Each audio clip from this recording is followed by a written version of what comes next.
Hi, I'm Steve Tague. Thanks for joining me here on the road to fitness. You may have seen several videos lately that explain damper settings and drag factors. It seems like everyone has a different explanation. It's like switching gears on a bike, or it's like rowing a tugboat as opposed to a racing scull, or some even say it doesn't matter, just row. The truth is, they're all correct. The damper and drag factor can be very individual, and it's based upon several things, including your size, the effort that you're putting into each stroke, and your stroke rate. In this video, I'll explain how the damper and drag factor work and give you a thorough understanding that will allow you to figure out what works best for you. The first thing to understand is the difference between the damper and the drag factor and how they work together.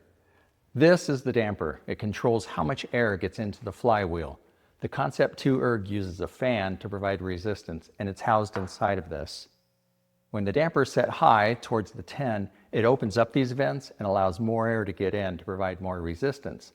When the damper is set low, closer to the 1, it closes off the vent, which keeps air out and provides less resistance on the fan. This is why it feels harder to pull the handle on a 10 than it does on a 1. A higher setting does not necessarily mean you're going to go faster.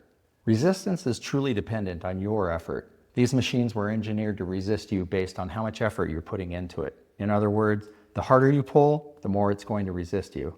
When the damper is set high, it forces you to pull hard. But if you put that same amount of effort into your stroke when it's on a lower number, you'll force the machine to resist you harder.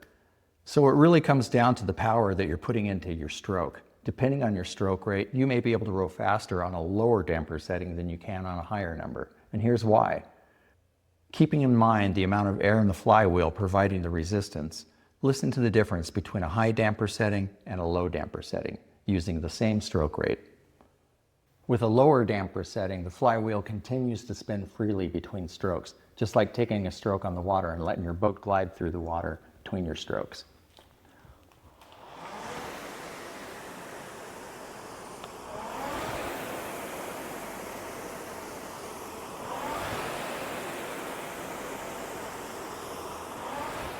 At a higher setting, the flywheel slows down considerably faster in between the strokes, so it almost feels like I have to start over and pull really hard with every single stroke.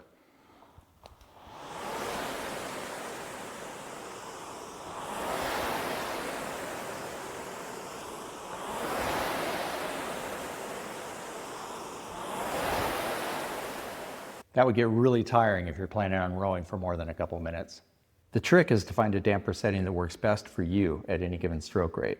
You should find a setting that makes it feel like you're working with the erg and not fighting it. What we're looking to do is to keep the flywheel tapping along nice and smoothly, which now brings us to the drag factor. The numbers on the flywheel to set the damper are a really good reference if you're consistently training on the same machine. But things can really change up when you start using different machines because of dust buildup, the age of the machine, how well it's been taken care of, and actually the altitude that you're rowing at. In other words, the machine you have at home will probably not feel the same as the one in the gym if you set them both on the same damper. If you live at elevation and you bring your machine down to sea level, it's going to be way different as well. So how do you find the consistency with the resistance? That's where the drag factor comes in. If you go to your main menu and press More Options, you'll see at the top of the screen it says Display Drag Factor. Select that button and you're ready to dial in your drag factor. Give the handle a few good pulls and you'll see a number pop up on the screen. That's your drag factor.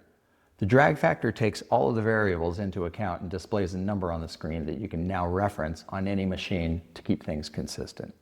A 120 on this machine will provide the same resistance as a 120 on any machine anywhere.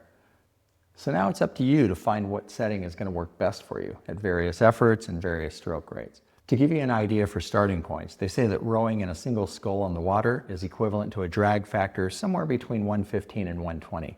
118 was actually the number that I was taught years ago. When I'm doing a workout at a stroke rate of 18, I set my drag factor somewhere between 110 and 115 these days. At a stroke rate of 24, I set the drag between 120 and 125, depending on how I'm feeling. When I'm rowing at 34 strokes per minute, that number increases to 135. I found for me that when I'm rowing like a 500 at 50 strokes per minute, 165 is my most efficient drag. Experiment with your damper settings and find out what feels right to you. When you land on a setting that feels right, go to the drag factor and note the number that pops up. Now you have a setting that you can use anywhere. I hope this helps to clear up things on how to use the damper and drag factor. I'm really curious to see what others come up with, so let me know what you figure out in the comments.